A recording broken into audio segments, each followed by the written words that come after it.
Assalamualaikum warahmatullahi wabarakatuh. Ayeuna urang lebet kana pangajaran pananda sora dina aksara Sunda.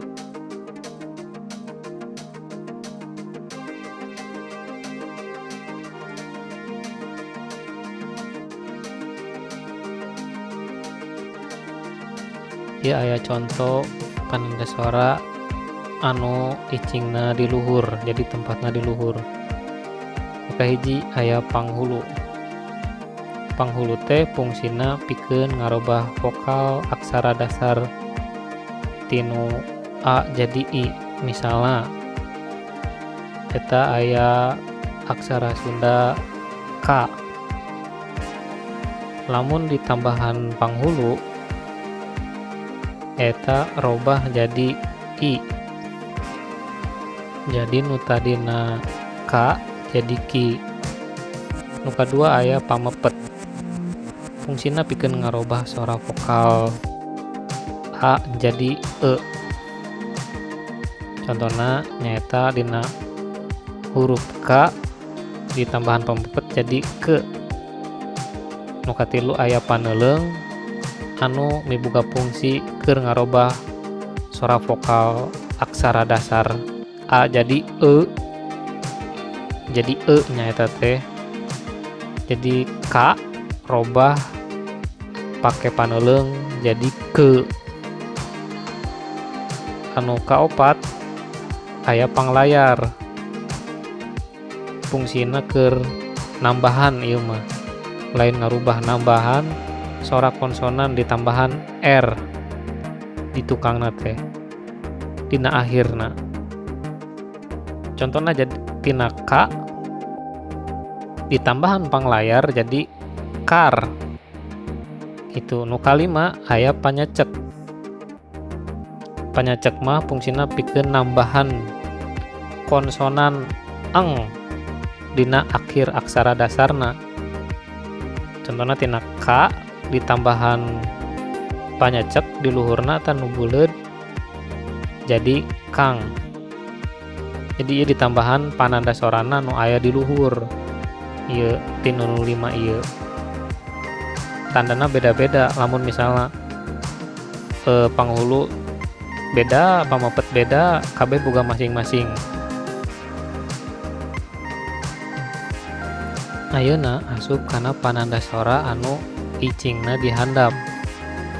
Jadi dihandapkeun konsonan atau aksara ngalagena dina aksara Sundana. Nu kahiji aya panyuku. Fungsina pikeun ngarobah sora vokal aksara dasar A jadi U. Contohna tina K robah pake panyuku jadi Ku. Nu kadua aya panyakra. Fungsina pikeun nambahan sora Ra R jeung A dina aksara dasar.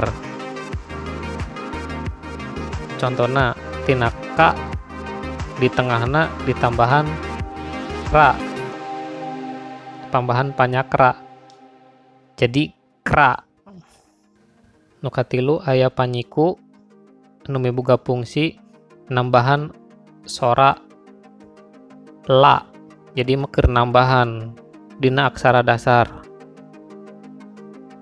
Contohna K ditambahan panyiku tandana aya eta contohna robah jadi Kla ditambahan ku panyiku teh.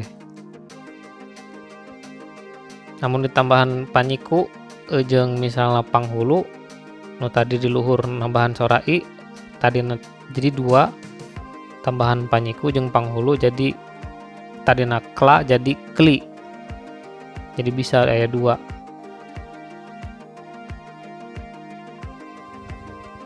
Ayeuna asup kana pananda sora anu icingna digigir. Nu kahiji aya paneleng.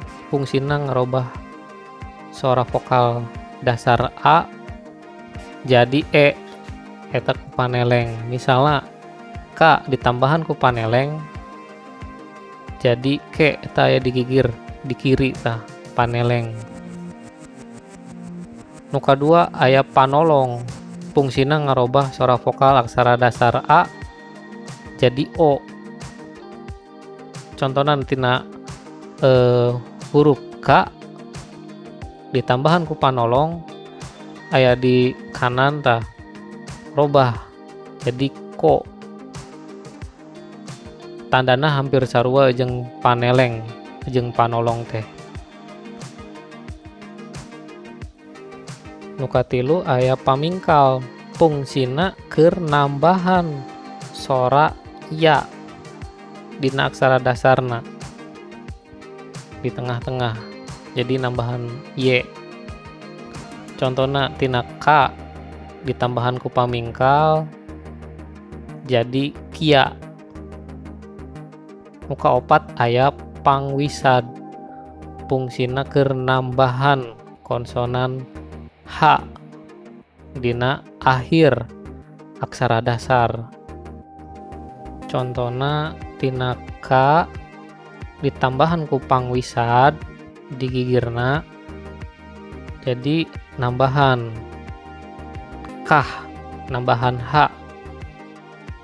Kalima nyaeta aya pamaeh, fungsina keur ngaleungitkeun atawa menghilangkan sora vokal atau bunyi vokal dina aksara dasar. Nu tadina misalnya K leungit huruf A na. Tah eta mangrupa contoh pananda sora dina aksara Sunda. Mudah-mudahan masih keneh penasaran. Dugikeun ka hoyong nambahan deui pangaweruh atau pengetahuanna.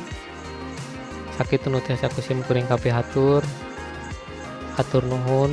Wabillahi taufiq wal hidayah. Wassalamualaikum warahmatullahi wabarakatuh.